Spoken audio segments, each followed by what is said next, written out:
My billionaire husband introduced another woman as his wife in front of 300 donors, 2 senators, and every investor who had ever called me invisible. He did it with his hand on Celeste Monroe's waist, his smile steady, his voice warm, as if the real wife standing at the back of the ballroom had already been erased.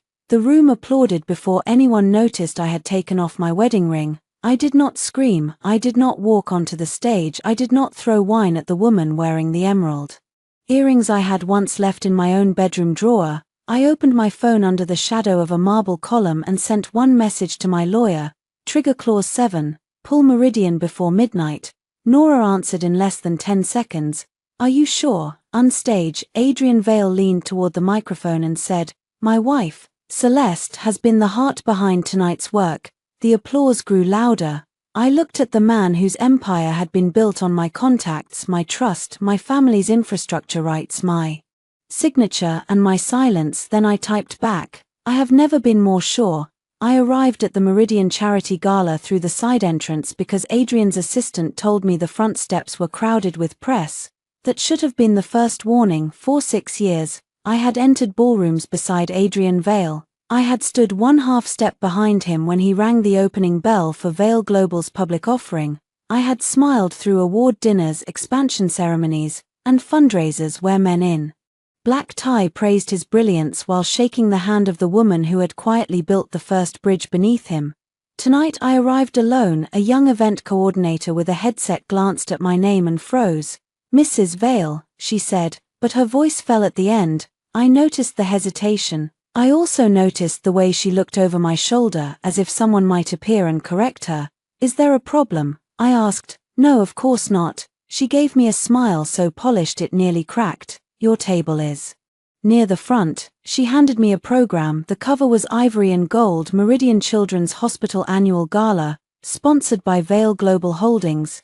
Adrian's name sat beneath the title in embossed letters. So did Celeste Monroe's. Not as brand consultant, not as committee chair, not as Adrian's guest. Celeste Monroe Vale. I stared at the printed name until the gold letters blurred. For a moment, the whole lobby became strangely quiet. I could still hear laughter from the ballroom, cameras clicking near the floral wall, the low hum of a string quartet, but inside my head something went still. I turned the page. Opening remarks by Adrian Vale and Mrs. Celeste Vale. My throat tightened once, then released. There was my answer. This was not a mistake made by a careless intern. This had gone through the sponsor packet, the printer, the seating chart, the press notes, the donor list, and Adrian's office. This had been approved, corrected, and delivered. A mistake happened once. This was a plan. I walked into the ballroom with the program folded in my hand. The room glittered in the way wealthy people preferred when they wanted poverty to feel tasteful from a distance. Crystal chandeliers hung over round tables dressed in white linen. Blue orchids rose from silver vases. On a large screen behind the stage, a montage played of children in hospital gowns holding teddy bears beside doctors with practiced smiles. And at the center table, in the seat marked Mrs. Adrian Vale, sat Celeste. She was wearing green, not just any green. The deep emerald shade Adrian once said made my eyes look warmer. Her gown slipped off one shoulder, bright beneath the chandelier light. Her hair was swept into a smooth knot. At her ears hung my emerald earrings. Not identical earrings, mine. I had left them in the velvet drawer of the primary bedroom 2 months ago, before I moved into the guest suite. After another argument Adrian refused to finish. He had said he needed space. I had given it to him because I was tired of begging a man to tell me where his nights went. Now my earrings were catching light beside Celeste's face. She turned her head and saw me. For 1 second, fear flashed across her features. Then she smiled. It was not a surprised smile. It was a welcome to my house smile. Adrian stood beside her, one hand resting on the back of her chair. He was laughing with Senator Rhodes and the head of Whitmore Pension Alliance, one of the largest institutional partners in the Meridian deal. The Meridian deal, my deal, the one Adrian liked to call his turning point in interviews. 5 years ago, Vale Global had been overleveraged and cornered by debt. Adrian had charisma, ambition, and a company full of polished pitch decks. What he did not have was access to the port data systems, municipal infrastructure contracts, and pension-backed funding structure that turned Vale Global from a regional logistics company into an international player.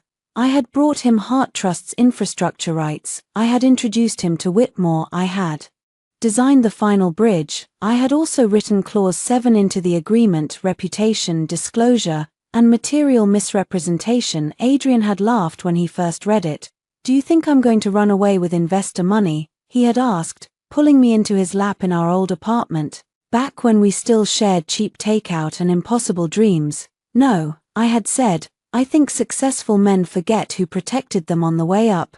He had kissed my shoulder and told me I worried too much. Now he lifted a champagne glass toward the ballroom. The lights dimmed, someone called for everyone to take their seats. My seat was occupied, so I stayed standing near the back. A waiter approached me quietly.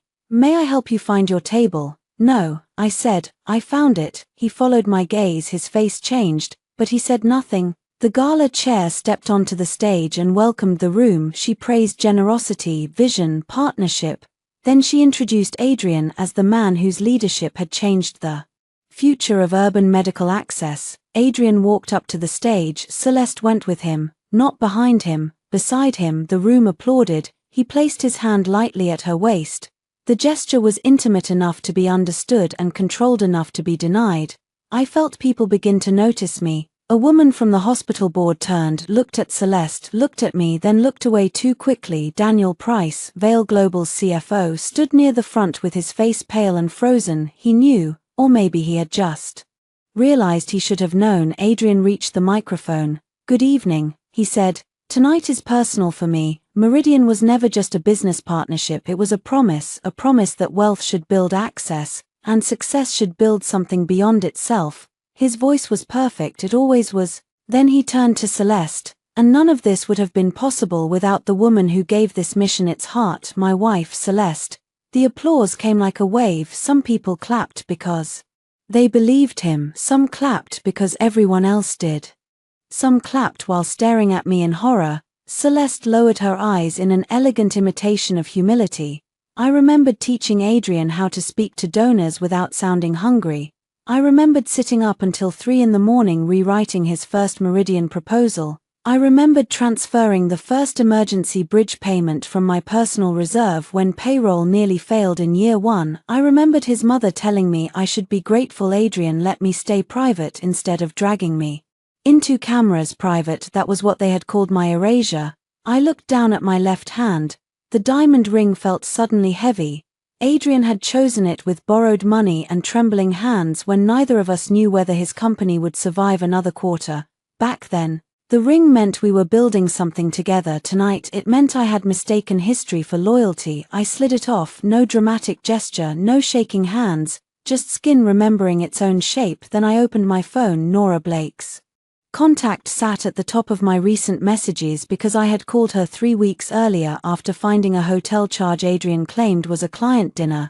Nora had not told me what to do. She had only said, when you are ready to know the difference between pain and evidence, call me. I was ready. I took a photo of the program, another of the stage, another of the seating chart visible near the ballroom entrance. Then I recorded 10 seconds of Adrian standing under the Meridian logo with his hand on Celeste's waist. My wife Celeste, he said again, as if repetition made theft legal. I sent everything to Nora. Then I typed, trigger clause 7, pull Meridian before midnight. Her reply came fast. Are you sure? I looked at Adrian. For years I had protected him from panic, creditors, bad press, his mother's greed, his board's impatience, and his own need to be admired. I had done it because I loved him. I had done it because I believed partnership meant standing between your person and the storm, but standing between him and consequences had turned me into the floor beneath his feet. I typed, I have never been more sure. Then I turned and walked out before dessert was served. Behind me the applause continued. By midnight it would stop. Adrian found me in the service hallway outside the ballroom. I had almost reached the elevators when his voice cut through the quiet. Evelyn. I stopped, not because he deserved it, but because I wanted to see his face before the first domino fell. He looked irritated, not guilty. That told me everything. His bow tie was still perfect. His cuff links were the platinum ones I had given him after the Meridian closing. The night he cried into my hair because the company was saved and he could finally breathe. He had worn them tonight while calling another woman his wife. Where are you going? He asked. Home. This is not the time for a scene. I almost laughed. The hallway smelled of lemon polish and expensive flowers. Behind the ballroom doors, music swelled. Somewhere, Celeste was probably accepting condolences for the emotional burden of being loved by my husband in public. I did not make a scene, I said. You walked out, yes. His jaw tightened. Evelyn, you know how these events work. Celeste is handling donor relations. The program language was a branding mistake. A branding mistake called her Mrs. Celeste Vale.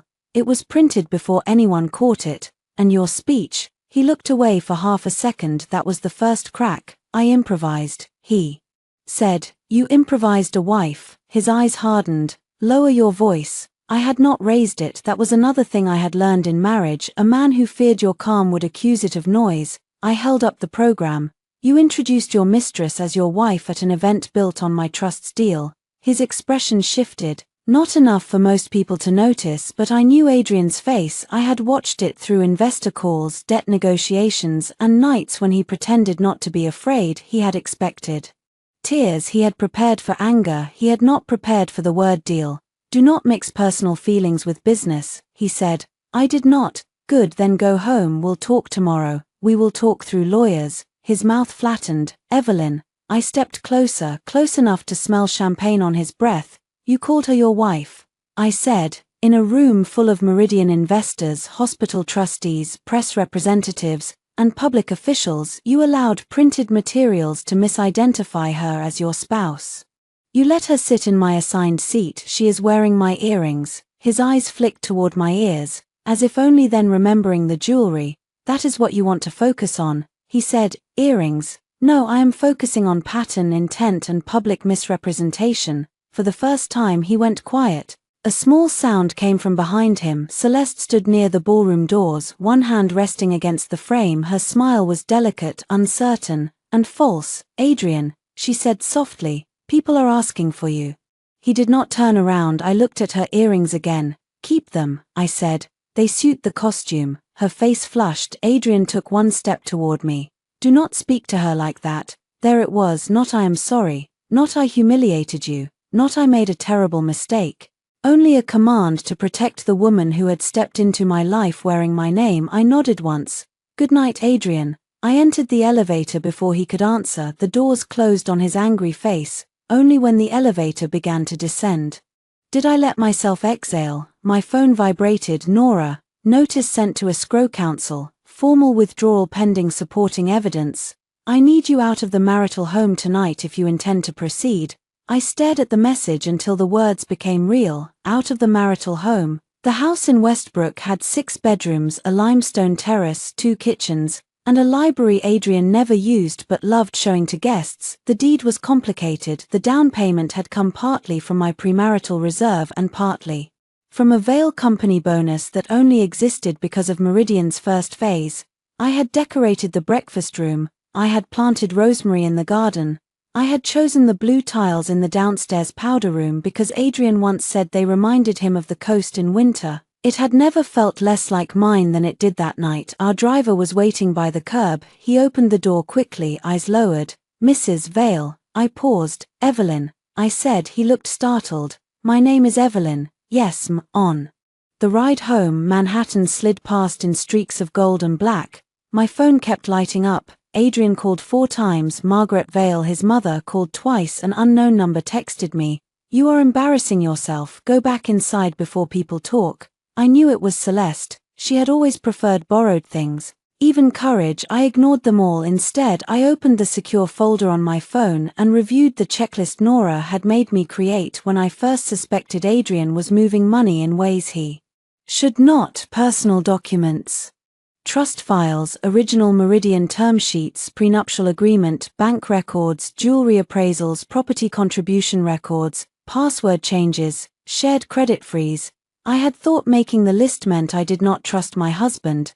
Now I understood it meant I had not completely abandoned myself. At the house, the lights were on. Mrs. Bell, our housekeeper, opened the door before I could unlock it. She was in her 60s, with kind eyes and a spine straighter than most lawyers I knew. Mrs. Vale, she said then. Stopped when she saw my face. Not tonight, I said quietly. Please do not call me that tonight. Her eyes softened. What do you need? boxes, the black suitcase from the guest room, and if anyone calls I am not available. She did not ask questions, that was why I had always respected her. In the primary bedroom, Celeste's perfume lingered, not strongly, just enough. A silk scarf lay over the back of Adrian's reading chair, pale gold, not mine. For a few seconds I stood in the doorway and looked at the bed where I had once believed love could survive ambition. Then I moved. I packed like a woman escaping a fire: passport, birth certificate, trust documents, 2 laptops, the velvet box that held my mother's pearls, the framed photo of my father outside the old Hartport Authority building, the external drive hidden behind a row of old tax folders. In Adrian's desk I found the folder I had expected: revised Meridian closing authorization. My signature line sat at the bottom. It had been printed for tonight. He had planned to have me sign after the gala, maybe over breakfast, maybe after telling me not to overreact, maybe after reminding me that thousands of jobs depended on my ability to be mature. I took a photo of the document and placed it back exactly where I found it. Then I opened my banking app and ended every scheduled transfer connected to Adrian's personal expense account. 4 years, my private reserve had covered what he called temporary liquidity gaps: tailor invoices, political donations, private travel, emergency legal retainers, family obligations, his mother's house staff, his sister's failed wellness brand. Temporary had become permanent because I had allowed love to become a subsidy. I stopped them one by one. The final transfer was labeled AV, discretionary support. I pressed cancel. A small confirmation appeared: scheduled transfer terminated. It looked too small for the amount of life it returned to me. Downstairs, the front door opened hard enough to hit the wall. Evelyn, Adrian's voice filled the house. Mrs. Bell appeared in the bedroom doorway, alarmed. "It's all right," I said. "Let him come up." His footsteps hit the stairs fast. He entered the bedroom still wearing his tuxedo, but the polished calm was gone. His hair was disordered. His phone was in his hand. "What did you do?" he demanded. "I zipped my suitcase." "That depends which part reached you first." His eyes were bright with fury. "Daniel called. Escrow counsel received a withdrawal notice from Heart Trust. Tell me that is Nora overstepping." "It is not. You pulled Meridian." I initiated the withdrawal clause. His face changed again. This time fear made it through. "You cannot do that." "I can. I did. You are my wife." I looked at him then. "No," I said. "Tonight you told 300 people Celeste was." For once, Adrian had no immediate answer. From the stairs below I heard another voice: "Celeste, Adrian, is everything okay?" I laughed softly, not because anything was funny but because some humiliations were so complete they became clean. He had brought her home to my house. After introducing her as his wife, I picked up my suitcase. Adrian moved to block the door. "You are not leaving with company files," he said. "These are my trust files. They are connected to Vale Global. They are connected to me." His hand tightened on the doorframe. "Evelyn, listen to me. If this deal collapses, everything I built is exposed." I met his eyes. "No, Adrian, everything I built is finally protected." Then I walked past him. Celeste stood at the foot of the stairs, still wearing my earrings. When she saw the suitcase, her lips parted. I stopped beside her. "You wanted my place," I said. "Start with the house at midnight, the lawyers at 9, and the debt by Friday." Then I left. Behind me, Adrian called my name for the first time in 6 years. I did not turn around. Nora Blake's office had no flowers, no soft couches, and no framed quotes about justice. It had glass walls, black coffee, locked file cabinets, and a conference table that made people sit up straight even when they wanted to fall apart. I arrived at 7:30 the next morning wearing the same black dress from the gala under a grey coat. My hair was pinned badly. I had slept for 40 minutes on the sofa in a corporate apartment Heart Trust kept for visiting consultants. I had not cried yet. Nora noticed all of it and commented on none of it. She placed a mug in front of me. "Drink." "I'm not sure coffee is wise. Neither is facing a billionaire husband on no sleep." I drank. She opened a folder. The withdrawal notice went out at 11:47 p.m. Escrow counsel acknowledged receipt at 12:03. Whitmore requested supporting documentation at 12:21. Meridian's board chair called me at 1:10. I did not answer because lawyers who answer emotional calls after midnight deserve what happens next. Despite myself, I smiled. It faded quickly. "What happens now?" I asked. "Now Adrian tries to frame this as a domestic dispute. We prevent that. Nora tapped the first page. Clause 7 does not activate because your feelings were hurt.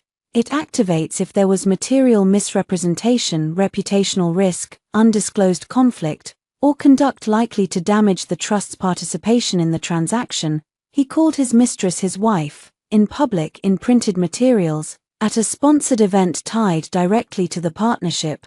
Nora slid the program across the table. It was already in an evidence sleeve. That is not nothing. She was wearing my earrings. That is emotionally relevant, legally less so unless purchased with marital funds or removed from your property without consent. She took them from my bedroom, then we document it. Her calmness steadied me, not because it made the pain smaller, but because it gave the pain somewhere to go. I handed her my phone. I took photos, video, the seating chart, the program, Adrian in the hallway, some messages after. Nora connected the phone to her laptop and began creating a secure copy. Any witnesses? Daniel Price saw me. Several board members. The event coordinator looked terrified when she handed me the program. The waiter at the back noticed the seat issue. Security will have footage. Good. The word sounded strange. Nothing about this was good, but useful was close enough. Nora looked up. Did Adrian ask you to sign anything recently? I took out the photo of the revised Meridian authorization. Her expression sharpened. When was this printed? The date on the footer is yesterday, and he did not disclose the public program issue before preparing this. No, that helps, because it shows intent, because it shows he intended to secure your signature while concealing a material reputational issue he created. I sat back. There had been a time when I loved Adrian's ambition.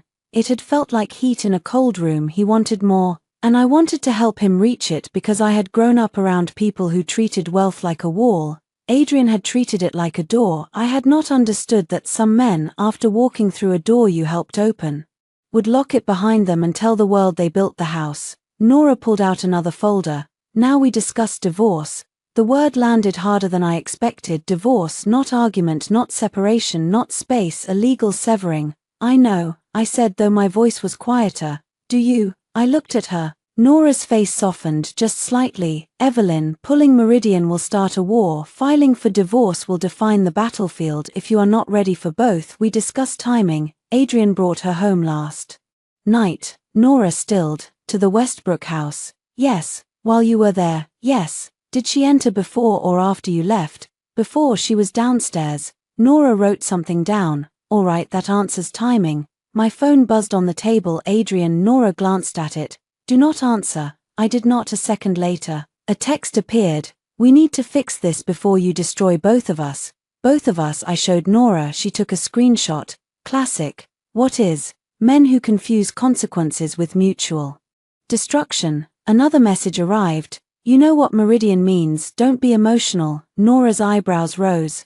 I felt something cold settle in my chest. For years, emotional had been the word Adrian used when I saw too much. When I questioned a late night, when I challenged his mother's spending, when I refused to attend dinners where people treated me like an accessory, when I asked why Celeste was copied on private travel plans. Emotional meant inconvenient, emotional meant female, emotional meant ignore her until she apologizes for noticing. I picked up my phone and typed one sentence. All communication goes through counsel. Nora nodded approvingly. I sent it. Adrian replied almost immediately. Do not do this. I did not answer. At 10:15, Nora's receptionist entered carrying a large envelope.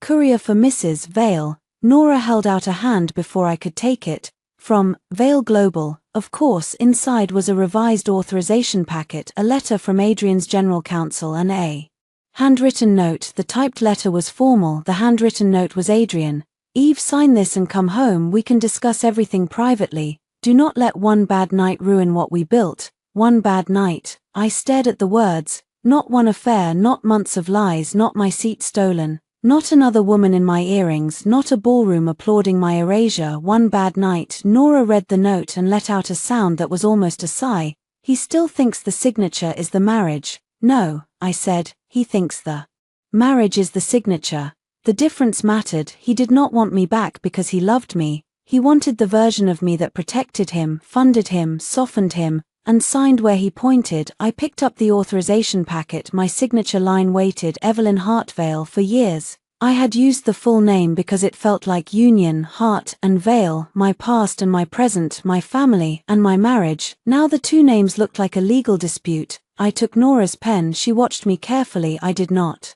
sign. I wrote across the first page in clean block letters, declined. Then I placed the packet back in the envelope. Send it back, I said. Nora's mouth curved faintly. With pleasure. By noon, my refusal had reached Vale Global. By 12:30, Adrian's mother called 11 times. By 1, 3 board members had requested emergency meetings. By 2, Celeste posted a photo from the gala on social media. She had cropped Adrian's face close to hers and captioned it, "Proud to stand beside the man who taught me what partnership means." She was still wearing my earrings. I stared at the post for a long moment, then I sent it to Nora. "Add this," I wrote. Nora replied, "Already saved." That evening, Margaret Vale sent a message, "Family dinner tomorrow, you will come, this has gone far enough." I read it twice, then I answered, "I will come." Nora called within seconds. "Why?" I looked at the spreadsheet Mia had just sent me, showing a down payment on a Tribeca apartment routed through a Vale family expense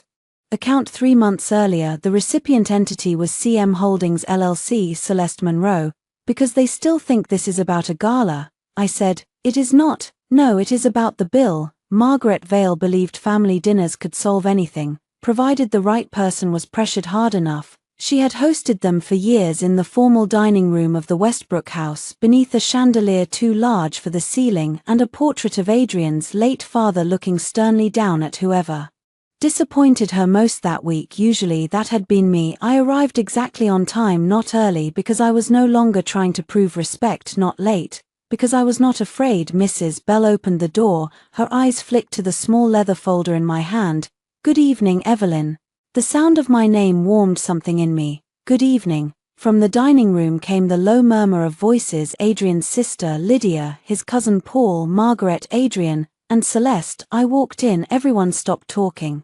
Celeste sat at the foot of the table, in the chair I had used for every holiday, birthday, and board-adjacent family dinner since Adrian and I bought the house. She wore cream silk and no emerald earrings. Smart, not smart enough. Adrian stood near the sideboard with a glass of scotch. He looked tired. That should have satisfied me, but exhaustion was not accountability. Margaret sat at the head of the table like a judge who had already reached a verdict. "Evelyn," she said, "sit down." I looked at the remaining chair halfway down the table. "No." Lydia's mouth parted. Paul looked into his wine as if answers lived there. Adrian set down his glass. "Evelyn, I was invited to a family dinner," I said. "Apparently my chair is occupied." Celeste lowered her eyes. "I can move." "Then do." The room went still. Celeste's face flushed. She looked to Adrian. He did nothing. That was interesting. Power shifted in small silences before anyone admitted it. Celeste rose slowly and moved to the side chair. I took my old seat, placed the leather folder beside my plate, and unfolded my napkin. Margaret's lips thinned. "This childish performance is exactly why Adrian hesitated to involve you in public events." I almost admired the speed of it. I had been erased in public. Now I was childish for naming it in private. "Adrian did not hesitate," I said. "He replaced." Celeste's voice came soft. "I never wanted to hurt you." I looked at her. "You wore my name." She swallowed. "The program was not my decision, but the chair was." No answer. Adrian rubbed his forehead. "Enough, we are here to fix this." "Good," I said. "Start by correcting the public record. Issue a statement that I am your legal wife. Celeste is your employee and mistress, and the gala materials were false." Lydia gasped. Margaret's eyes flashed. "Absolutely not." Adrian gave a short laugh. "You know I can't put out a statement like that." "Then you cannot fix this. It would destroy the company's reputation. You did that on stage." His hand tightened around the stem of his glass. Margaret leaned forward. "You benefited from that company for years. This house, your clothes, your name in society. Do not pretend you are above it." I smiled faintly. "My clothes?" It was the wrong accusation to make to a woman holding bank records. I opened the folder. "Nora advised me not to discuss legal matters directly with you," I said. "So I will keep this simple." Adrian's expression darkened. "What is that?" "Records." I placed the first page on the table. 3 months ago, Vale Family Holdings wired $2 million to CM Holdings LLC for a Tribeca apartment down payment. Celeste went white. Margaret blinked. What are you implying? I am not implying, I am reading. I placed the second page beside the first. CM Holdings is registered to Celeste Monroe. Paul shifted in his chair. Lydia whispered, "Oh my God." Adrian took a step forward. "Those are confidential company records. No, these are marital expense records tied to accounts my premarital reserve repeatedly replenished." I placed another page down. "Here is the jewelry invoice. Here are the hotel charges. Here are the transfers marked as consulting advances." Celeste's hand trembled around her water glass. She recovered quickly. "I was compensated for work. Were the emerald earrings compensation?" Her lips closed. Margaret turned to Adrian. "Tell me this is being misrepresented."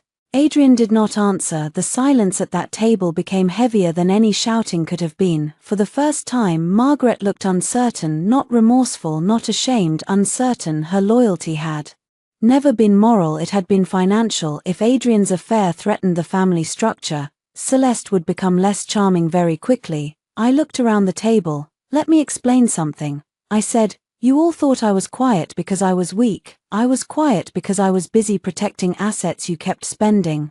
Adrian's voice dropped. "Careful. No, I was careful for 6 years. I was careful when your mother's Palm Beach staff payroll came from an account you forgot to fund. I was careful when Lydia's wellness company defaulted and you asked me to bridge it privately so her name would not appear in court filings.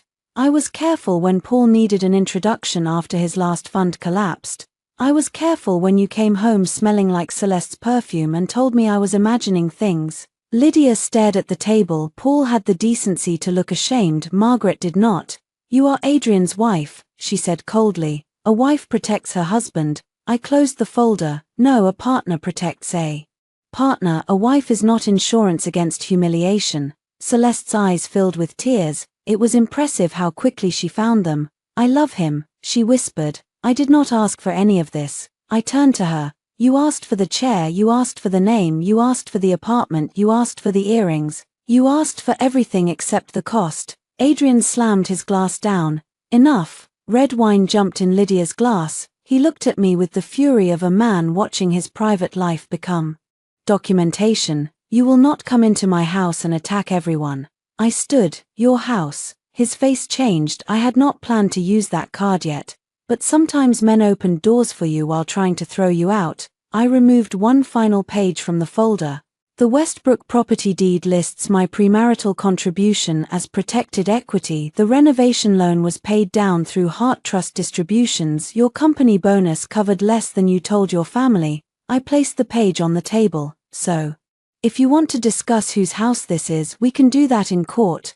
Margaret stared at the deed summary. Celeste looked at Adrian. Adrian looked at me as if seeing the outline of someone he had never bothered to study. I picked up my coat. "Dinner was helpful," I said. "Thank you." At the doorway, Margaret called after me, "If you leave now, do not expect this family to welcome you back." I turned. For years that sentence would have hurt me. I had spent holidays trying to earn a place at their table. I had brought flowers, gifts, patience, and silence. I had mistaken access for belonging. Now I looked at the chair Celeste had vacated.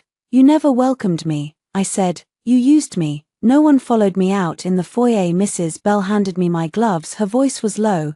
"Do you need anything else?" "Yes," I said. "Please preserve last night's entry logs." She nodded once. "Already copied." I stared at her. She gave me the smallest smile. Some of us knew whose house kept standing. Outside, the night air felt sharp and clean. As I reached my car, my phone buzzed. A message from an unknown number. "Celeste, you are unstable. Everyone sees it now." A second message followed.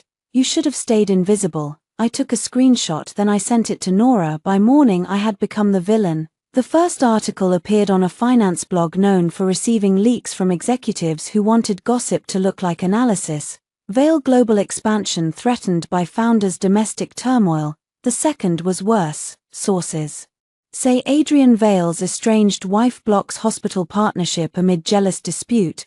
By noon, the word jealous had traveled farther than the truth. I sat on the floor of the corporate apartment surrounded by printed emails, bank statements, and 2 empty coffee cups. The apartment had white walls, rented furniture, And no memories. At first it felt cold. By the third hour I appreciated the absence of ghosts. Mia Torres arrived with a laptop bag, a stack of folders, and the expression of a woman who had been waiting years for me to ask for help. "You look terrible," she said. "I know. Good. I hate when betrayed women look camera ready. It creates unrealistic expectations." I laughed for the first time in 2 days. Mia had worked with me during the original Meridian negotiations. She was 27 then, terrifyingly organized and immune to Adrian's charm. When I married him and stepped back from active deal work, she warned me once over lunch, "Do not become the bridge men walk over while thanking the architect." I had told her marriage was not business. She had said, "Everything is business when money is involved." I hated how often women were right before we were ready to listen. Mia opened her laptop. Nora looped me in. I pulled public filings, property records, and anything legally accessible. "I need authorization to request historical bank statements tied to your protected contribution account." I slid the signed authorization across the floor. She blinked. "You already had it ready." "I am learning fast." My phone buzzed. Another article. This one included a photo of Celeste at the gala with Adrian's hand at her back. The caption called her his longtime philanthropic partner. The body of the piece implied my withdrawal of Meridian funds, endangered children's healthcare access. That was the part that made my hands go cold. Adrian knew exactly where to hit. He knew I cared about Meridian Children's Hospital. My younger brother had died in a hospital room with cracked blinds and understaffed nurses because the specialist he needed was across the city and no transfer system moved quickly enough. Meridian had never been just a deal to me.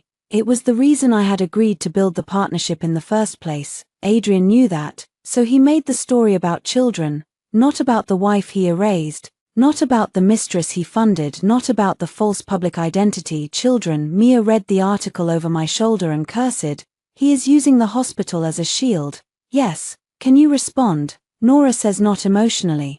Nora is correct and annoying. A new email appeared from Nora. Subject: PR packet leak. Attached were screenshots from an anonymous source inside Adrian's communications team. I opened them. There it was. Draft talking points. Phrase: "Mrs. Vale has struggled with the public demands of Adrian's philanthropic commitments." Phrase: "The company remains committed to Meridian despite private family challenges." Phrase: "Celeste Monroe has been instrumental in stabilizing donor relationships." Phrase: "We hope Evelyn receives the support she needs." I read that last line 3 times. Support, a beautiful word when used honestly, a knife when used by men who wanted women discredited. Mia leaned over. "They are trying to make you sound unstable." "I know." "Were these sent before or after the gala?" I checked the timestamp. My stomach tightened. Before. The draft had been created 4 hours before Adrian walked on stage, before I found the program, before I left, before I pulled the deal. They had prepared the narrative first. That meant they knew the night might break me. They planned for my reaction before they caused it. Mia's face hardened. "That is intent." I forwarded the email to Nora, then called her. She answered on the second ring. "You saw it?" I asked. "Yes, this is useful." "You keep saying that." "Because it is. Pain becomes leverage when documented." I closed my eyes. I don't want leverage. I wanted my husband not to call another woman his wife. Nora was quiet for a moment. When she spoke, her voice was gentler. "I know. That almost undid me. Not Adrian's rage, not Margaret's threats, not Celeste's smug little messages. Kindness." I pressed my fingers to my eyes until the tears retreated.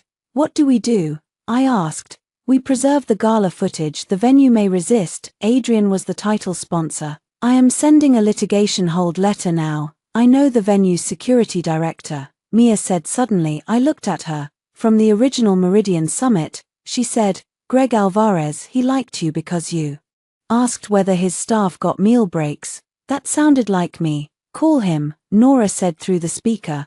"Do not ask him to send footage directly. Ask him to preserve everything and confirm chain of custody." Mia was already dialing. Within 20 minutes. Greg Alvarez confirmed that security footage from the ballroom entrance, service hallway, and stage wings had been preserved. He would provide it only upon proper legal request, but he added one sentence that made Nora pause. There was also a staff incident report. "What incident?" I asked. Mia repeated the question into the phone. Greg's answer came through faintly. The seating issue coordinator noted that original Mrs. Vale's seat card was replaced by sponsor team. Mia's eyes met mine. Sponsor team, not printer mistake, not branding mistake. Someone had physically replaced my name with Celeste's. After the call ended, I sat very still. Mia closed the laptop halfway. Evelyn, I'm fine. No, you're functioning, that is different. I looked at her. The apartment was silent except for traffic below. I thought of all the times I had helped Adrian fix things before they reached crisis. I had reviewed language, softened creditors, reassured investors, forgiven late nights, explained away coldness, accepted less, waited longer. Functioning had always been my gift, it had become my cage. My phone lit again. Adrian, this time he did not text, he sent a voice message. I played it on speaker. Eve, call me, this is out of control, reporters are calling the hospital. Board, Whitmore is spooked. If you care about Meridian at all, stop Nora and sign the authorization. We can handle Celeste privately. But if you keep pushing, the hospital loses, employees lose, everyone loses. Is that what you want? The message ended. Mia looked disgusted. I replayed it once. Not because I wanted to hear his voice, but because I wanted to hear the shape of the manipulation. If you care, stop Nora, sign. We can handle Celeste privately. Everyone loses. Not once did he say, I lied. Not once did he say, I humiliated you. Not once did he say, I am sorry. I saved the audio and sent it to Nora. Then I opened a blank document. Mia looked over. What are you doing? Writing a statement. Nora said no emotional response. It will not be emotional. I typed slowly. Heart Trust remains fully committed to the mission of expanding medical access through ethical infrastructure partnerships. However, Heart Trust will not proceed with any transaction involving material misrepresentation, undisclosed conflicts of interest, or misuse of charitable platforms for personal deception. We are prepared to work with Meridian Children's Hospital through an alternative structure that protects the hospital, donors, and public trust. Mia read it and smiled. That is very polite for him, not the problem. He is. I learned from expensive men. Nora approved the statement with 3 edits. By evening it went out. The response was immediate. Hospital trustees stopped calling Adrian and started calling Nora. Whitmore requested a direct meeting with Heart Trust. 2 reporters asked why Vale Global's statement called Celeste a philanthropic partner while Gala Materials called her Mrs. Vale. At 9:14 p.m. Daniel Price emailed me, subject, board meeting. Evelyn, the board has requested your presence tomorrow at 10 a.m. Adrian is framing this as an improper withdrawal caused by marital conflict. I think you should come. I also think you should know that some of us remember who brought Meridian to the table. I stared at the last sentence. Some of us remember. For years I had thought being remembered did not matter if I knew the truth. I was wrong. When powerful men rewrite history, memory becomes evidence. I forwarded the email to Nora. She replied, we attend. Then another message appeared from Adrian. If you walk into that boardroom against me, there is no coming back. I looked at the screen for a long time, then I typed, that is the first true thing you have said. Vale Global's headquarters occupied 42 floors of a glass tower overlooking the river. Adrian loved that tower. He loved the private elevator, the brushed steel logo in the lobby, the way visitors tilted their heads back to see how high the company reached. I remembered the first office, 8 desks, leaking ceiling, 1 printer that jammed every morning at 9. Adrian used to tape investor rejection emails to the wall and call them future trophies. Back then, he made coffee badly and kissed me in the copy room like he could not believe I had chosen him. Now security checked my name twice before letting me upstairs. That was almost funny. Nora walked beside me in a navy suit. Mia followed with 2 binders and a tablet. I wore cream, not because I wanted to look innocent, but because I knew Adrian expected me in black again. Men like him mistook grief for costume. The boardroom doors opened. 12 faces turned. Adrian stood at the head of the table. Celeste sat behind him near the wall. Technically not at the table, practically in the room to be seen. Her hair was perfect. Her expression was wounded. Someone had coached her to look like collateral damage. Daniel Price sat near the far end. He met my eyes once and gave the smallest nod. Board chair Helena Morris cleared her throat. Mrs. Vale, thank you for coming. Emma's heart is fine, I said. Adrian's jaw tightened. Helena noticed. Good. Nora placed folders at every seat. We are here voluntarily. Any questions regarding pending divorce matters will not be addressed. We will discuss only the transaction. Adrian gave a short laugh. Convenient. Nora looked at him. Accurate. Helena folded her hands. Mr. Vale has represented that Heart Trust's withdrawal is an emotional response to private marital conflict and not grounded in transaction terms. We need clarity. Adrian stepped in before I could speak. With respect, this entire situation is being exaggerated, he said. There was an unfortunate error in Gala materials. Evelyn was upset. I understand that, but Meridian cannot be held hostage because my wife and I are having difficulties. My wife. He used the title in that room because it helped him. I said nothing. Adrian continued. Vale Global has fulfilled every operational condition. Heart Trust's sudden withdrawal is damaging to shareholders, employees, and the hospital. I am asking the board to authorize emergency action to compel performance. Nora opened her folder. Before anyone discusses compulsion, let us establish whether the withdrawal was sudden. She clicked the remote. The screen at the end of the room lit up. First image, the Gala program, Mrs. Celeste Vale. Second image, the seating chart, Mrs. Adrian Vale, Celeste Monroe. Third image, a still from the stage, Adrian's hand at Celeste's waist. Fourth video, Adrian's voice filled the boardroom. My wife Celeste. No one moved. Celeste looked at the floor. Adrian's face darkened. This is humiliating and irrelevant. I spoke for the first time. No, it was humiliating. That is why it is relevant. Helena looked at Nora. Explain the legal connection. Nora turned to page 4 in the folder. Clause 7 permits Heart Trust to withdraw prior to final authorization if Vale Global or its controlling executive engages in material misrepresentation, creates undisclosed conflict risk, or uses partnership events in a way that damages Heart Trust's reputation or the integrity of the Meridian transaction. A board member named Stephen frowned. Calling someone the wrong title is enough to collapse a billion-dollar partnership.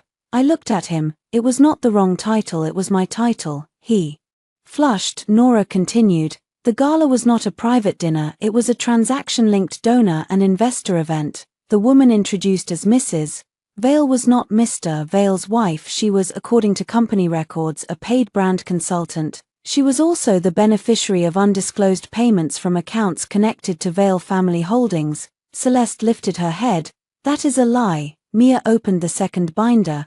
It is not. Nora held up a hand. We are not litigating that fully today. We are establishing reasonable grounds for withdrawal. Adrian pointed at the screen.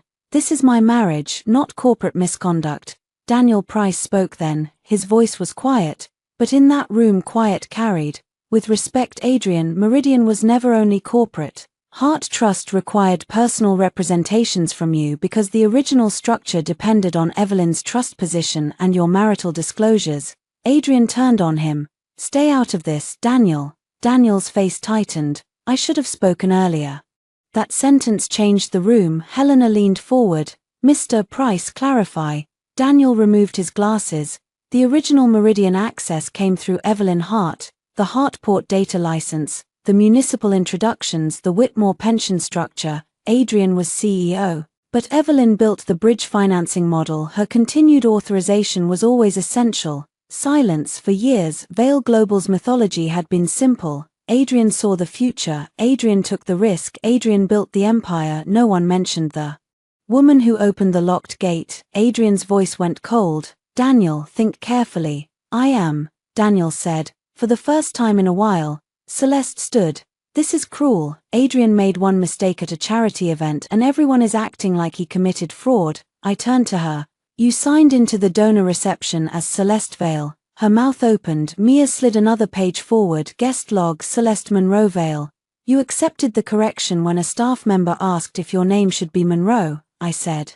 You said according to her incident report, not after tonight. Celeste sat down. The room absorbed that. Adrian looked at me with something close to hatred. You had no right to collect staff gossip. I had every right to preserve evidence after you publicly replaced me. He leaned over the table. This is revenge.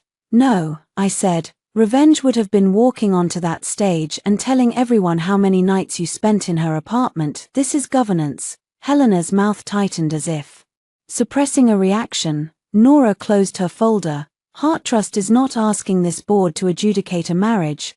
Heart Trust is informing this board that final authorization will not proceed under Mr. Vale's current representation and disclosure posture. If Meridian wishes to continue under alternative management, we are prepared to discuss. Adrian stared at her. Alternative management. There it was, the fear beneath the rage. Helena exchanged looks with two directors. Mr. Vale, she said slowly, given the seriousness of these materials, the board will convene an executive session. Adrian went still. You cannot be serious. I am. I founded this company, and we have fiduciary obligations. Celeste reached for his hand. He pulled away without thinking. I saw her face when he did it, so did everyone else. That was the thing about stolen places, they were never secure. A man who betrayed one woman for convenience would betray another for survival. Nora gathered her files. I stood. Adrian stepped toward me. Evelyn, wait. I did not. He followed me into the hallway. The doors closed behind us. For one moment we were alone in the corridor lined with photographs of Vale Global milestones, ribbon cuttings, groundbreakings, Adrian shaking hands with governors, Adrian at ports, Adrian at hospitals. In 3 of the photos, my shoulder was visible at the edge, never my face. You are enjoying this, he said. I looked at the photos. No, I said, I am recognizing it. Recognizing what? How much of myself I let you crop out? His expression shifted. Pain, maybe, or the insult of being understood. I did not think you would go this far, he said. I know, that was the whole problem. He had mistaken my love for permission. The boardroom door opened. Helena's assistant stepped out. Mr. Vale, she said carefully, the board requests that you remain available but not present during executive session. Adrian stared at her. A founder being asked to leave his own boardroom, a man who built his empire on a quiet woman's signature now standing outside a closed door. I walked to the elevator. This time he did not follow. Celeste came to my apartment 2 nights later wearing sunglasses after dark. That alone told me she was frightened. The doorman called first. Ms. Hart, there is a woman here asking to see you. Celeste Monroe. I looked across the table at Nora, who had come by to review the temporary asset protection petition. Nora's eyes narrowed. Absolutely not. I considered it. Then I asked the doorman, is she alone? Yes, keep her in the lobby. I'll come down. Nora stood. Evelyn, the lobby has cameras. That is the only acceptable part of this sentence. I will not be alone. You can stand by the elevators and look terrifying. I always look terrifying. She did. When the elevator opened, Celeste was standing near the lobby's marble fireplace, arms folded tightly across her cream coat. Without the gala lighting, she looked younger, not innocent, just less polished. Her sunglasses were pushed onto her head, her eyes were red. I stopped several feet away. Whatever you came to say it here. She glanced at the doorman, then at Nora. I wanted to talk woman to woman. No, I said, you wanted to talk without lawyers. Her lips pressed together. For a second the softness dropped. I did not steal your husband. You accepted my name at a gala. He gave it to me. That was the first honest thing she had said. I nodded. And you took it. Her eyes flashed. Do you know what it is like to stand beside a man everyone wants something from, to be the one who calms him, listens to him, understands him? Yes, I said. I did it for 6 years without stealing anyone's seat. Her face tightened. He told me your marriage was over. Then why did he need to introduce you as his wife before divorcing me? She looked away. There was the answer. Because being chosen publicly mattered more to her than being chosen honestly. He said you refused to let go. She whispered. No, he refused to tell the truth. Celeste swallowed. He was unhappy. That old excuse, a man becomes unhappy so another woman turns his vows into a technicality. I am not here to debate his emotional weather, I said. She stepped closer. If you keep going you will ruin him. Actions do that. You loved him once. I did. Then stop. I stared at her. For the first time I saw the shape of her fear clearly. She was not afraid Adrian would lose money, not exactly. She was afraid the version of Adrian she had pursued would disappear without the money, the private planes, the gala tables, the penthouse promises, the reflected shine of being chosen by a billionaire. She did not want Adrian stripped down to truth. Neither had I once. That was why I knew she had never loved him cleanly. She reached into her purse and pulled out a small velvet pouch. My emerald earrings. She held them out. I should not have worn these. I did not take them. No, I said. You should not have entered my bedroom. Her hand trembled. He said they were family jewelry. They were mine. A tear slipped down her cheek. It looked real. That surprised me less than I expected. People could be cruel and wounded at the same time. Pain did not make them innocent. I'm pregnant, she said. The lobby went silent around us. Nora's head lifted sharply near the elevator. For a moment, my body forgot how to breathe. Then Celeste added, or I might be. I'm late. There it was, not fact, weapon. I let the silence stretch. Have you taken a test? I asked. Her eyes flickered. That is not the point. It is exactly the point. If there is a child, you cannot destroy his father. I almost felt sorry for her then, almost. Celeste, I said, if there is a child, that child deserves financial truth more than anyone. What they do not need is a mother using them as a shield before they exist. Her face crumpled, then hardened. You are cold. I am done being warm for people who burn my life down. She shoved the velvet pouch toward me. I still did not take it. Keep them, I said. Nora will list them in the property schedule. Celeste looked toward Nora.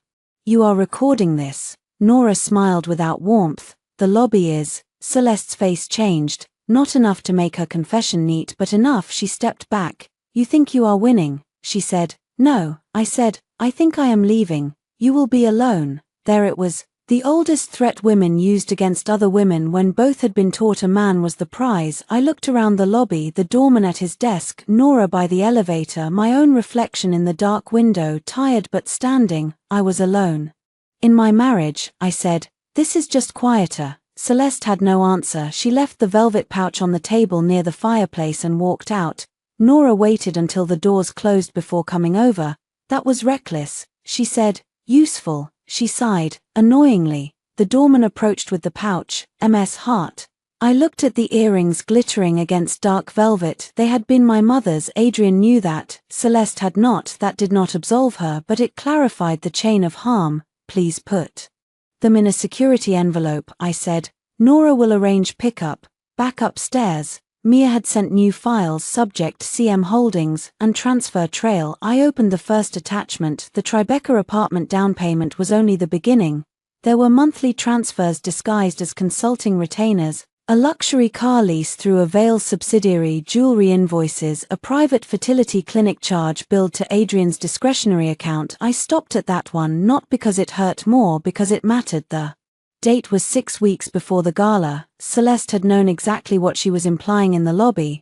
I sent the file to Nora. She read it silently, then she said, we add this to discovery. My phone vibrated. Adrian, this time a text. Celeste is upset. What did you say to her? I stared at the message. He had not asked why she came. He had not asked what she admitted. He had not asked whether I was all right. Celeste was upset. Even now, her feelings arrived to him as an emergency. Mine arrived as paperwork. I typed, ask your lawyer. Then I blocked his number. Not forever through counsel, but from direct access to me. It felt like closing a window in winter. The apartment became quiet. Mia sent another message. Found something worse. Call me. I called. She answered without greeting. The apartment down payment was routed through a short-term account funded by a Meridian advance reimbursement. I gripped the phone. Say that again. Adrian appears to have used funds connected to pre-closing transaction activity to cover Celeste's property payment. I need full records to be certain, but Evelyn, this is no longer just adultery and humiliation. I looked at Nora. She had heard. Her face went still. What is it? I asked, though I already knew. Nora closed the folder with a soft click. It is fraud territory. Courthouses did not look like justice. They looked like tired marble, bad lighting, and people holding folders that contained the worst days of their lives. I arrived at the clerk's office at 8:05 a.m. with Nora on my right and a petition for temporary asset protection in my hand. No cameras, no gala lights, no champagne, no Adrian charming a room full of donors. Just paper. Paper had built his empire. Paper would begin taking it apart. Nora reviewed the filing one last time. This requests temporary restrictions on specific marital accounts, preservation of financial records, and disclosure of transfers to third parties. It does not freeze everything, because that would look punitive, because that would be excessive. We are not him. I signed where? She pointed. Evelyn Hart, not Vale. The clerk stamped the petition with a sound that felt final. Outside the office, Nora checked her phone. Hearing on temporary orders is set for Monday. That fast. Money moves quickly when people fear it disappearing. Mia met us at her audit office afterward. She had turned a conference room into a war map. Bank records lined one wall, entity charts covered another, red tabs marked Celeste's accounts, blue tabs marked Vale family expenses, yellow tabs marked Meridian-related flows. It looked insane until you followed the arrows, then it looked obvious. Adrian was sloppy, Mia said. Adrian was arrogant, Nora corrected. Mia pointed to the first chart. Vale Global received a pre-closing reimbursement tied to integration costs under Meridian Phase 2. Some of that money moved through a discretionary executive account. From there, it covered payments to a shell vendor for brand consulting. The shell vendor paid CM Holdings, Celeste's apartment. I said, yes. Nora's expression was unreadable. Can we prove intent? Not fully yet, but we have timing, routing, and false descriptions. Mia clicked to another file, also emails. She opened a thread between Celeste and Adrian. My pulse slowed as I read Celeste. I hate that everything still has to go through her. Adrian. Not after closing. Once Meridian is locked, I have room to restructure. Celeste. And us, Adrian. After the gala, people will understand. Celeste. Will she? Adrian. Eve always adjusts. Eve. Always adjusts. 3 words. 6 years of marriage reduced to a habit of swallowing pain. I sat down, not because I was weak, because sometimes the body needed a surface when the soul saw itself too clearly. Nora touched the back of a chair. Do you need a break? No. Mia closed the email window halfway. There is more. Show me. The next email was from Adrian to his general counsel. Prepare final authorization packet for Evelyn. Keep discussion focused on hospital impact and timing. Avoid raising program issue unless she asks directly. The program issue, not mistake issue. He knew. He had planned to hide it long enough to get my signature. My hands were steady now. Add it, I said. Mia nodded. By noon, Nora had filed the divorce petition. Irretrievable breakdown. Financial misconduct to be investigated. Request for equitable distribution. Preservation of evidence. No dramatic language. No betrayal paragraph. No mention of earrings. Law did not care about the exact sound your heart made when it broke. It cared where the money went, who lied, what was signed, and whether the lie changed the signature. So we gave it that. At 3:40 p.m. Vale Global's stock dipped after rumors spread that Meridian Phase 2 was at risk. At 4:15 Helena Morris announced that the board had formed a special committee. At 5:05 Adrian's lawyers requested an emergency meeting. At 6:30 Margaret Vale appeared at my apartment without calling. The doorman phoned up. MS Hart, Mrs. Vale is here. For a second I almost said, that is me. Then I remembered I did not want it anymore. Nora was gone. Mia had left. I was alone with takeout soup cooling on the counter and enough evidence to ruin a family that had once called me ungrateful. I told the doorman to send her up. Margaret entered like she still owned the air around me. She wore pearls, a camel coat, and the expression of a woman offended by consequences. You have gone too far, she said. I did not offer tea. You said that at dinner. At dinner I thought you were angry. Now you are being destructive. I filed for divorce. You filed to freeze accounts, protect accounts. My household staff did not receive payment today. I looked at her. There it was. Not heartbreak, not concern for her son's marriage. Staff payroll. Then ask Adrian why your household depends on money he no longer controls. Her face reddened. You were happy to be part of this family when it gave you status. No, Margaret, I was willing to be part of this family when I thought it required loyalty. I did not understand it required disappearance. She stepped closer. You think you can walk away clean. You helped build him. If he falls, your name is on that history too. For now, I said. Her eyes narrowed. I walked to the small desk near the window and picked up a copy of the divorce petition. Adrian introduced another woman as his wife. He prepared a false narrative before doing it. He attempted to secure my signature after concealing material facts. He moved money in ways he will need to explain. If your concern is the family name, you should have raised him to understand that wives are not disposable assets. Margaret slapped me. It happened fast. Her palm struck my cheek with a sharp sound that seemed too small for the silence after. For 1 second, we stared at each other. Then I turned my head slowly back. The old me might have cried. The old me might have apologized for making her angry. The old me might have thought this was proof I had failed to be accepted. The woman standing there now walked to the wall panel and pressed the intercom. Security, please come up. Mrs. Vale is leaving. Margaret's face changed. You would have me removed? Yes, I am your mother-in-law. Not for long. The security guard arrived within 2 minutes. Margaret left with her dignity cracked but intact enough to hiss one final sentence at the door. You will regret humiliating this family. I touched my cheek, it stung, it would bruise. Good, bruises were easier to photograph than years of being diminished. I took 3 pictures in the bathroom mirror and sent them to Nora. Her reply came in capital letters. Do not open the door for any of them again. A minute later another message arrived from Helena Morris. The special committee requests your attendance at a formal investor hearing Friday morning. Mr. Vale will be present. Ms. Monroe may be called if necessary. I looked at my reflection, one cheek red, eyes tired, mouth steady. Friday, the gala had been Adrian's stage, the hearing would be mine. Adrian asked to meet me before the hearing. He did it through lawyers, which was the only reason I considered it. Nora chose the location, a private conference suite in a hotel neither of us had ever used. Neutral ground, security in the lobby, no private rooms, no sentimental places. Adrian arrived 10 minutes late. He used to be early for everything when he was hungry. Success had taught him that making people wait proved importance. He looked different, still handsome, still expensive, still Adrian, but the shine had dulled. His suit was immaculate, yet his eyes were shadowed. He had not shaved carefully. There was tension in his jaw I had once soothed with my thumb while he read bad quarterly numbers in bed. I hated that I remembered. He walked in alone. No, Celeste, that was wise. Nora sat beside me. Adrian's lawyer sat beside him. For a moment it looked like business. Then Adrian looked at me and forgot the room. Eve, no direct discussion outside counsel. Nora said. Adrian ignored her. Please. I folded my hands on the table. His lawyer murmured something. Adrian shook his head. I need to say this. Nora looked at me. I nodded once. Adrian leaned forward. I handled the gala badly. I waited badly, a weak little word trying to cover a public execution.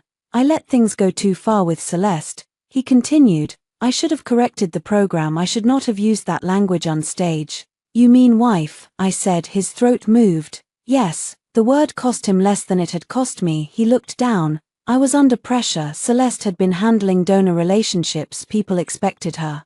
Beside me, the press package was already complicated. I thought if I made it smooth for one night, we could manage the rest later. You mean manage me? He flinched. Good. I thought you would understand the stakes. He said. There it was again. The burden shifted back to me. My pain as failure to understand. I understood the stakes better than you did, I said. That is why the deal had clause 7. His lawyer cleared his throat. We are not here to debate contractual interpretation. Nora smiled. That is unfortunate for you. Adrian pressed his palms flat on the table. What do you want? I almost answered with the old list, an apology, the truth, my name restored, a husband who loved me enough not to erase me. But those were not demands, they were grief, so I gave him the legal answer. Full financial disclosure, public correction of the Gala misrepresentation, cooperation with asset preservation, no direct contact, a divorce settlement that reflects my premarital contributions and your unauthorized transfers. His face went pale at divorce settlement. Evelyn, slow down. No, we do not have to end everything because of Celeste. I stared at him. You still think this is because of her? His eyes sharpened. Isn't it? No, Celeste is not the disease, she is a symptom with good lighting. His lawyer looked down at his notes. Adrian's mouth tightened. That is cruel. No, cruel was making me watch a ballroom applaud while you handed her my name. For the first time, his eyes filled with something that looked like shame, not enough, but something. I panicked, he said softly. Everything was moving too fast, the company, the board, the expectations. Celeste made things easier. I nodded slowly. She admired you without knowing what you owed. He looked away. That landed because it was true. I knew too much. I remembered debt, fear, rejected loans, his father's disappointed friends, the night he punched a wall after Whitmore initially declined. I remembered the man before the myth. Celeste loved the myth. Men like Adrian preferred women who met them after the victory parade. He took a breath. I can end it with her. I looked at him for a long moment. The sentence would have broken me a year ago. It would have felt like winning. Proof that if I endured enough, he would choose me again. Now it sounded like a man offering to return stolen goods after the police arrived. I am not negotiating for your fidelity. I said, I am leaving because you made betrayal operational. His brows drew together. You used company staff, donor materials, family accounts, and legal timing to replace me while extracting my signature. That was not an affair, it was a strategy. Silence. Adrian's lawyer stopped writing. Adrian looked at me as if I had put a name to something he had hoped would remain fog. I never meant to hurt you like this, he said. I believed that. Oddly, he had not meant to hurt me like this. He had meant to benefit from hurting me quietly. That was different. You meant for me to adjust, I said. He closed his eyes for a second. The room fell away and I saw the man from the old apartment, sleeves rolled up, hair messy, laughing at burnt toast, telling me he would spend his life proving I had not bet on the wrong man. I had not bet on the wrong man. I had bet too long on a man who changed after winning. Adrian opened his eyes. If you go through with the hearing tomorrow, the board may remove me. Yes. Vale Global could lose phase 2. Yes. Thousands of employees could be affected. No, I said. Thousands of employees were put at risk when you built expansion on concealed misconduct. Do not hand me the bill for your arrogance. His face hardened. There he was again, the man who arrived whenever guilt stopped working. You think Heart Trust survives this untouched, he said. You think people will not say you destroyed your husband because you were embarrassed. Let them say it. They will call you bitter. They already did. They will say you were nothing before me. I smiled then, not kindly. Tomorrow I will remind them what I was before you. He leaned back. The meeting ended shortly after that. No settlement, no agreement, no miracle. In the hallway, Adrian caught up to me despite Nora's warning look. Eve, he said. I stopped. He looked exhausted in the hotel light. Did you ever love me? He asked. The cruelty of that question almost stole my breath. After everything, he still wanted my love to reassure him. Yes, I said. That was the problem. He looked stricken. I left before he could turn my grief into comfort for himself. That night, I slept for 4 hours. When I woke, the bruise on my cheek had deepened to a faint purple shadow. I covered it lightly with makeup, then changed my mind and wiped the makeup off. Let them see what private pressure looked like. At 8:30 a.m. Nora arrived. You ready? No. Yes. Mia met us downstairs with binders. The car took us through morning traffic toward the hearing venue, a private conference center attached to Whitmore's headquarters outside. Reporters had already gathered. Adrian's team had leaked enough to make the hearing a spectacle. Fine, spectacles could cut both ways. As we stepped out of the car, cameras turned. A reporter called, Mrs. Vale, are you trying to destroy your husband's company? I paused. Nora's hand touched my elbow, warning. I looked into the cameras. No, I said, I am trying to tell the truth about who built it, who risked it, and who lied. Then I walked inside. The hearing room was colder than the gala ballroom. No flowers, no music, no champagne, just a long table, microphones, water pitchers, and people who controlled more money than most cities. Whitmore Pension Alliance had sent 3 representatives. Meridian Children's Hospital had sent its board chair and legal counsel. Vale Global Special Committee sat on one side. Adrian sat opposite them with his lawyers. Celeste sat behind him again. This time, she looked less like a future wife and more like evidence waiting to be called. I sat with Nora and Mia. My folders were arranged by timeline, not emotion, that mattered. Nora had taught me that truth needed structure before powerful people would tolerate it. Helena Morris opened the hearing. We are here to determine whether Heart Trust's withdrawal of final authorization under the Meridian Infrastructure Partnership was contractual justified, and whether alternative continuation structures are available. Adrian's lead counsel spoke first. He was silver-haired, expensive, and condescending in the careful way lawyers became when they thought the facts were ugly but the woman opposing them could still be discredited. This matter began as a private marital conflict, he said. Mr. Vale acknowledges that an unfortunate misunderstanding occurred at a public event. However, Heart Trust's response has been disproportionate, damaging, and financially reckless. A single social misstatement cannot justify the collapse of a transformative public-private partnership.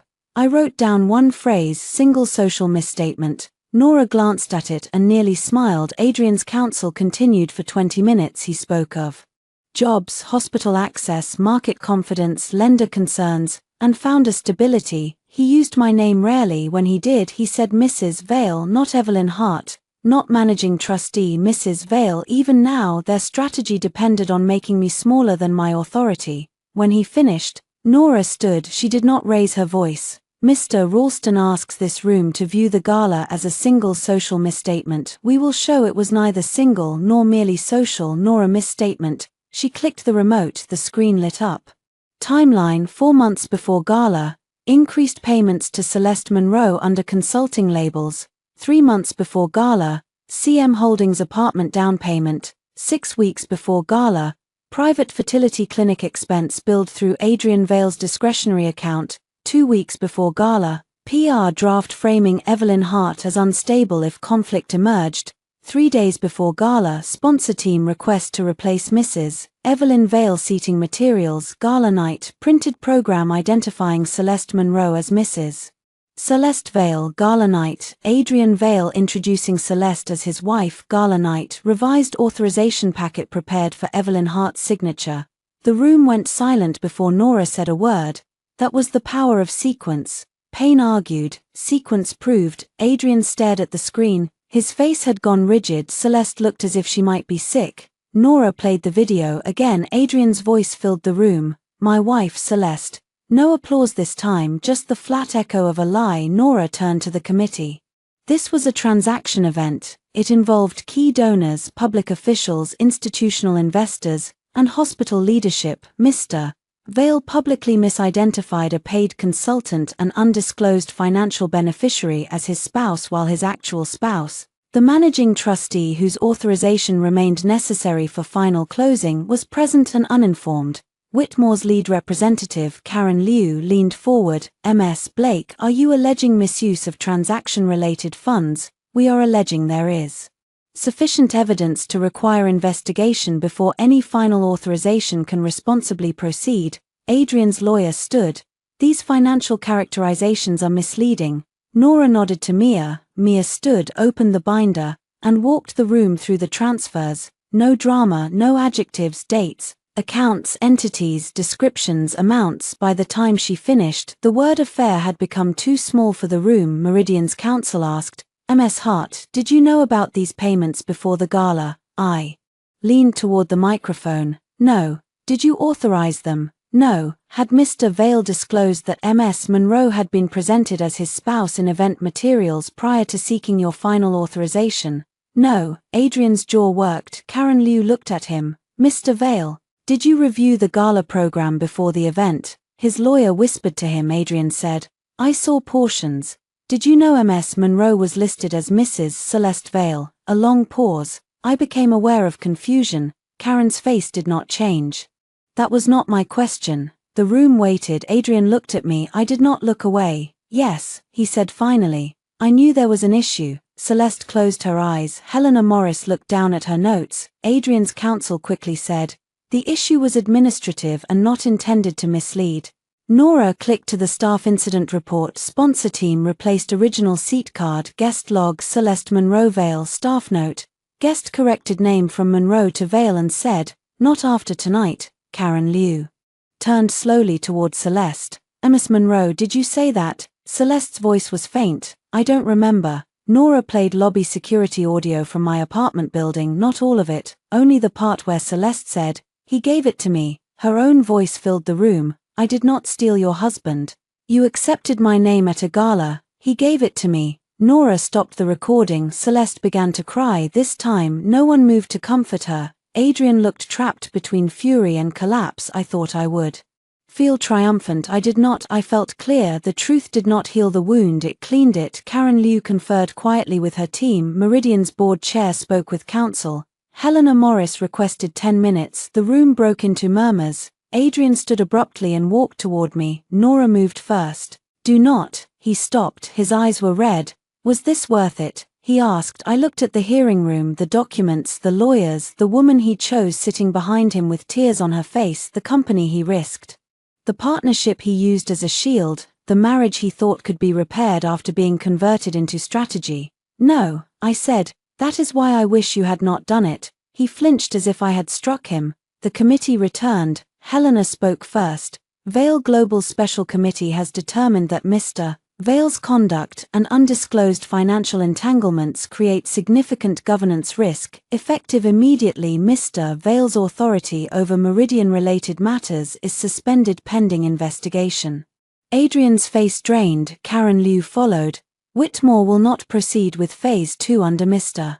Vale's control. We are prepared to explore a revised structure with Heart Trust, Meridian Children's Hospital and independent oversight. Meridian's board chair nodded. Our priority is the hospital mission. We will not permit that mission to be used to obscure personal misconduct. Reporters were waiting outside. News traveled before we left the room. Adrian Vale suspended from Meridian Authority. Heart Trust withdrawal justified. Mistress introduced as wife at Gala. Financial transfers under review. The empire did not fall all at once. Empires rarely did. First came silence, then distance, then doors closing. As we stepped into the corridor, Celeste rushed past me, mascara streaked, phone pressed to her ear. Adrian, tell them this is not all on me, she said. He did not answer her. He was staring at the floor. I walked toward the exit. Behind me he said my name, not Eve, not sweetheart, Evelyn. I stopped but did not turn. I am sorry, he said. There it was finally, the sentence I had once needed more than sleep. It arrived late, small and surrounded by witnesses. I turned just enough to see him. I know, I said. Hope flickered across his face. Then I finished. I am sorry too, for the woman I became trying to save you from yourself. I left him standing beneath the fluorescent lights while the cameras outside waited for the ruin he had built. Divorce mediation took place in a beige room designed to make everyone regret marriage equally. There was a long table, a box of tissues, a pitcher of water, and a mediator named Susan, who spoke in the soft voice of someone who had watched people fight over both custody schedules and coffee machines. Adrian sat across from me. He looked thinner. Vale Global's board had placed him on administrative leave pending the investigation. Lenders had tightened terms. Whitmore had walked. Meridian had entered alternative talks with Heart Trust and independent operators. Celeste had resigned from her consulting role 3 days before the company could terminate her. The press called it a scandal. Adrian called it a misunderstanding until his lawyers made him stop. Now he called it a difficult period. I called it Tuesday. Susan folded her hands.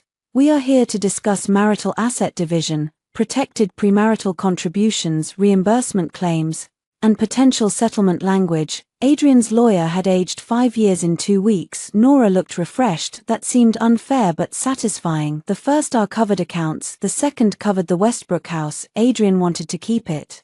I did not want to live there. Those were not the same thing. Mr. Vale proposes buying out MS Heart's protected equity over a 5-year schedule. His lawyer said, no. Nora replied. Adrian's mouth tightened. I cannot liquidate that much immediately.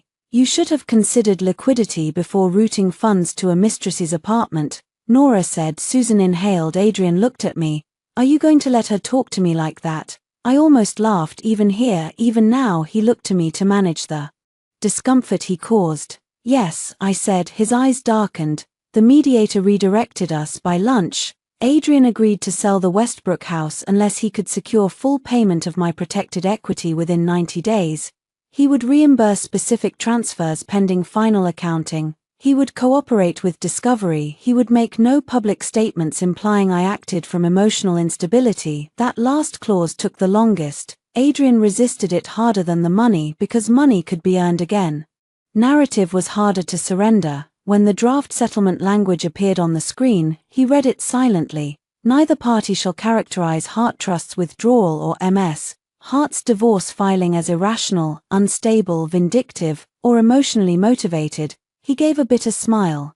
So I cannot tell the truth. I looked at him. The truth is available to you. That is why you are uncomfortable. His smile vanished. Susan suggested a break. Adrian stayed seated after everyone else rose. Evelyn, he said quietly. Nora paused at the door. It's fine, I said. She did not like it, but she stepped outside. Adrian and I were alone for the first time since the hotel meeting. He looked at his hands. I ended it with Celeste. I said nothing. She was never what you think. I do not spend much time thinking about what she was. His throat moved. She wanted the life. Yes, I think part of me knew that. Of course you did. He looked up sharply. I continued. That was why you liked her. She loved the version of you that required no memory. His face twisted. You keep saying things like that. True things, cruel things.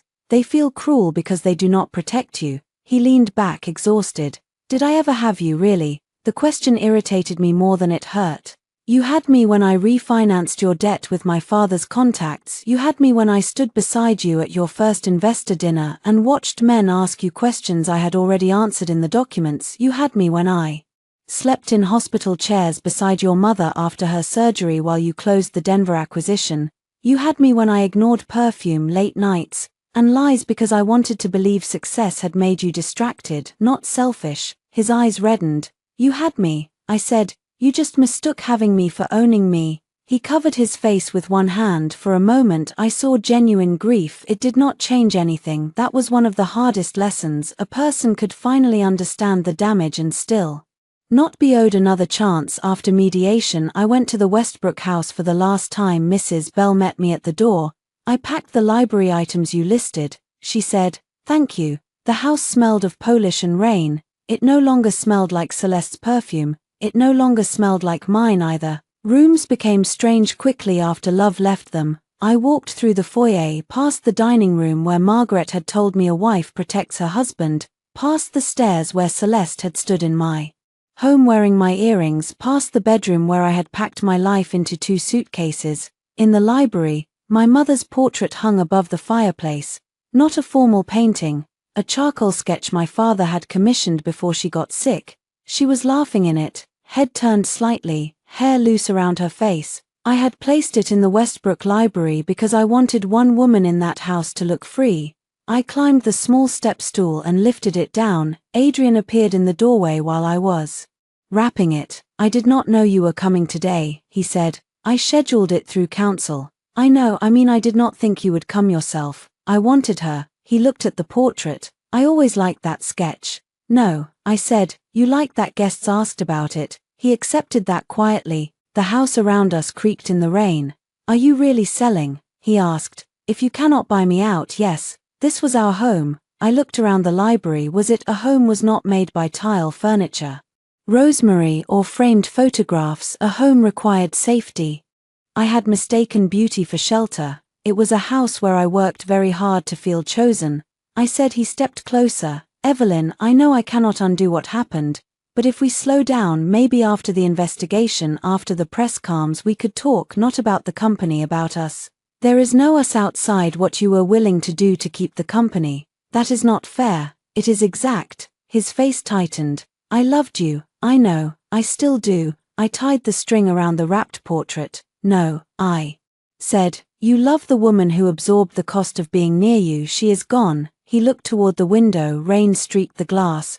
What if I become different? He asked. Then become different for the next room you enter, not for mine. He turned back. You really never look back, do you? That was not true. I had looked back for years, back at the man he had been, back at the promises, back at the hungry young founder with tired eyes and coffee on his shirt, back at every version of us that made the present harder to leave. But looking back was not the same as walking back. I said, I just do not return. Mrs. Bell helped carry the portrait to the car before I left. She handed me an envelope. What is this? My resignation. I gave notice to Mr. Vale. I thought you might know of a household that needs a stubborn old woman who does not ignore entry logs. I smiled so hard it hurt. I might. She nodded. Good. As the car pulled away from Westbrook, I watched the house grow smaller behind the rain. I expected to feel grief. I did. But beneath it was something steadier, space. 1 year later, I stood backstage at the new Meridian Access Fund launch and listened to a young event coordinator practice my introduction 3 times. Evelyn Hart, managing trustee of Hart Trust and founding partner of the Meridian Access Fund. She stopped and looked at me nervously. Is that correct? Yes, I said. That is correct. No Mrs. Vale, no borrowed identity, no erased contribution hidden behind a man's speech, just my name. The launch was smaller than the gala that had ended my marriage. No senators, fewer diamonds, better coffee. The room was filled with hospital administrators, municipal partners, transport engineers, nurses, legal aid organizers, and donors who cared more about execution than applause. I liked it immediately. Heart Trust had restructured the original Meridian vision through independent oversight. The hospital partnership survived, the access network expanded, the money went where it was supposed to go. Vale Global, under new management, became one of several vendors instead of the empire at the center. Adrian had resigned as CEO 6 months after the hearing. The official statement cited governance transition. The unofficial truth had better circulation. He kept a board advisory role for a while, then lost it after lenders forced asset sales. The Westbrook house went on the market in autumn. I did not attend the closing, nor did Celeste. Left New York before winter. Her rumored pregnancy was never mentioned again. The Tribeca apartment became part of a settlement dispute. Her social accounts went private for months. Tabloids tried to turn her into either a temptress or a victim. I refused to help them choose. She had been responsible for her choices. Adrian had been responsible for his. That was enough. Margaret sent one letter after the divorce was finalized. It was handwritten, stiff, and almost an apology if read by someone desperate. I was not desperate. I did not answer. My divorce decree arrived on a Friday. Evelyn Hart v. Adrian Vale. I read it once, placed it in a folder, and went to dinner with Mia, Nora, Mrs. Bell, and Daniel Price, who had left Vale Global to become CFO of a non-profit infrastructure group. We toasted to paperwork. It was a better celebration than any gala. Now backstage, Nora adjusted the clasp on my bracelet. "Are you nervous?" she asked. "No, liar, a little." "Good, it means you care." Mia appeared with a tablet. "Program is clean, no surprise wives." I laughed. The sound came easily now. That still surprised me sometimes. Healing did not arrive like a sunrise.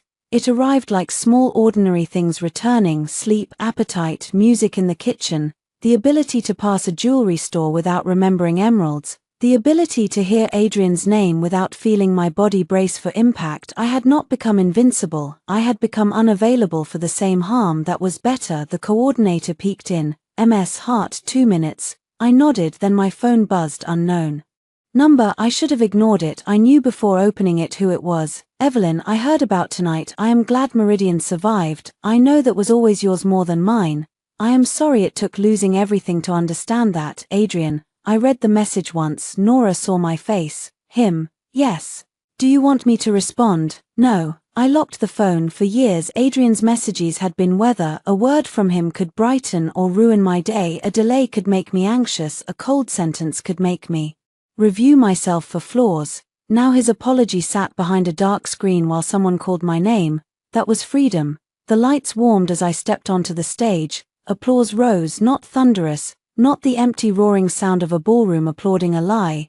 This applause was smaller, cleaner, and mine. I reached the podium. In the front row sat a mother holding a little boy with a blue cast on his arm. Beside them sat a nurse from Meridian Children's Hospital, smiling like she had personally fought traffic, bureaucracy, and fate to get there. Maybe she had. I looked at them and thought of my brother. Then I looked at the room. "Good evening," I said. "My name is Evelyn Hart." I paused. No one corrected it. No one added Vale. No one looked around for the man who used to stand in front of me. I continued. "A year ago, this partnership nearly failed because too many decisions were made behind closed doors, protected by silence, reputation, and fear. Tonight, we begin again with a different rule. No mission is strong enough to survive dishonesty. No institution is generous if it requires someone invisible to keep paying the cost. And no future worth building should depend on a woman disappearing from her own life." The room was very quiet. Good quiet, listening quiet. I smiled. "The Meridian Access Fund will support transportation, treatment coordination, and legal navigation for families who do not have the luxury of time. We are here because access is not charity, it is infrastructure, it is dignity, it is the difference between a promise printed in a program and a promise kept." As I spoke, I saw a figure near the back doors. Adrian. He stood half in shadow, wearing a dark suit that no longer seemed like armor. He looked older, not ruined exactly, human, smaller than the myth, larger than the villain, and far too late to matter. For a second our eyes met. He did not move toward me, he did not interrupt. He only stood there and listened as the room applauded my name. After the speech, donors and partners gathered around. The evening moved quickly, hands to shake, questions to answer. photos to take. This time when cameras flashed, I did not step aside. Near the end of the night, I found Adrian waiting in the hallway beyond the reception room. Nora was across the hall, close enough to intervene, far enough to let me decide. "Evelyn," he said. "Adrian." He looked at the floor, then back at me. "You were good up there." "I know." A faint, sad smile crossed his face. "You always were." I did not soften. He deserved the truth, not comfort. "I came to apologize in person," he said, "not to ask for anything." "All right." He swallowed. "I am sorry for the gala, for Celeste, for the money, for making you feel like you had to earn a place in your own marriage. I told myself I was under pressure, but that was cowardice. I told myself you would understand, but what I meant was that you would endure it. You did not deserve any of it." The apology was better now, cleaner, less useful. "Thank you," I said. His eyes searched mine, maybe for a door left open. There was none. "I miss you," he said. "I missed myself more." He closed his eyes briefly. When he opened them, he nodded. "I know." For the first time I believed he might. He stepped aside, not dramatically, not as a defeated king, just a man making room in a hallway. I walked past him at the glass doors. I stopped and looked back once, not because I wanted him, because I wanted to remember this correctly. Adrian Vale had been the great love of one version of my life. He had also been the man who stood under chandeliers and gave my name away to another woman. Both things were true, but neither truth owned me anymore. Outside, the night air was cold and bright. Mia was waiting by the car with